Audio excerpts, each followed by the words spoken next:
खूप दिवसांपासून वाटत होतं हे ट्राय करावं, तर आज शेवटी सुरुवात केली। आज मी काहीतरी खूप खास आणि थोडंसं पारंपरिक बनवलं आहे, ते म्हणजे घरच्या घरी पापड। आणि त्यासाठी मी वापरलं रामबंधूचा मूग पापड आटा। रेडीमेड पापडचं पीठ असतं, याच्यात मसाले वगैरे सगळं ॲड केलेलं असतं। तर हे 1 किलोचं पीठ असतं आणि काही नाही, आपल्याला फक्त पाणी टाकून मळून घ्यायचं असतं। आता मी इथे एका मोठ्या भांड्यामध्ये हे आधी सगळं पीठ काढून घेतलं आणि त्यानंतर थोडं वाटीभर पीठ शिल्लक ठेवलं।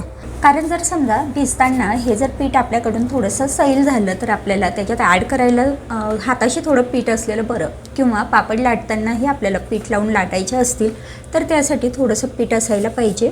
म्हणून पीठ काढून ठेवलं आणि उरलेलं जे पीठ होतं तर त्याच्यात थोडंसं पाणी टाकून छान घट्ट असं मळून घेतलं। आता हे जे पीठ आहे हे मी थोडा वेळ झाकून ठेवलं, अर्धा तास झाकलं तरी चालतं।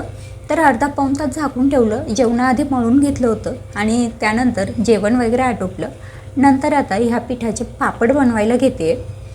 तर हे जे पीठ आहे हे आधी कुटून घ्यायचं असतं। त्याच्यासाठी मस्तपैकी आपला पाटावरवंटा असतो ना, त्याच्या पाट्यावरती हे पीठ ठेवलं आणि वरून मुसळीने ह्याला चांगलं कुटून घेतलं। आता हे कुटत असताना शक्यतोवर घरच्या पुरुष मंडळींना इथे सहभागी करून घ्यायचं, कारण हे पीठ कुटणं म्हणजे बऱ्यापैकी थोडंसं जड असं काम असतं। तसं हे 1 किलो पीठ होतं, पण ठीक आहे। तर तेल लावून हे छानपैकी कुटून घेतलं। आता हे पीठ कुटल्यानंतर ना आपल्याला हे पीठ चांगलं ओढून घ्यायचं असतं।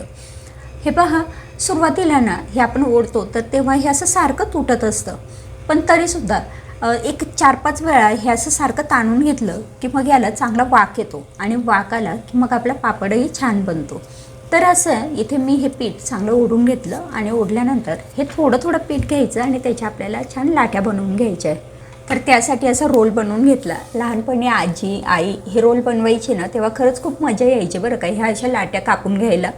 तिथे दोऱ्याच्या साहाय्याने ही लाटी कापून घेतली आणि आपण ही सुरीनेही कापू शकतो बरं का, पण थोडंसं लहानपणाची आठवण म्हणून ही दोऱ्याने कापून घेतली।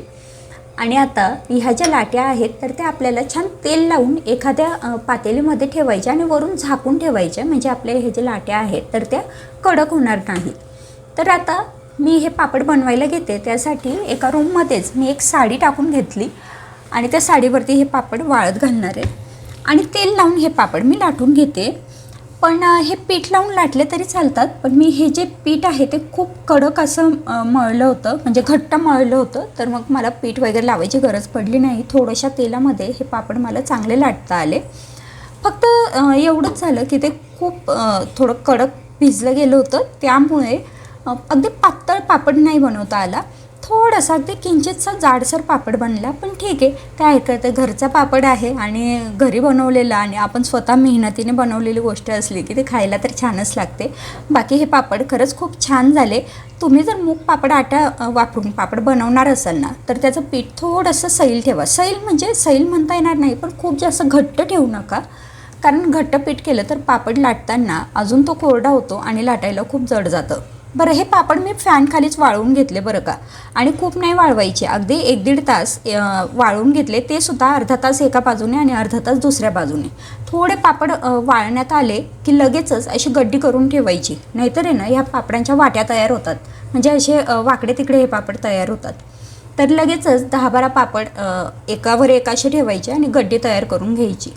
तर हे पहा, आता पापड मस्तपैकी हे वाळलेले आहेत। दुसऱ्या दिवशी एक 10 मिनटं फक्त फॅनखाली ठेवायचं, म्हणजे पापड छान व्यवस्थित वाळतात, पण उन्हात वाळवायचे नाही, नाहीतर मग हे पापड ना खूप कोरडे होतात आणि मग त्याचे तुकडे पडतात। तर हे बघा, 1 किलो पिठापासून भरपूर पापड झाले, जवळपास 100-1 पापड असतील।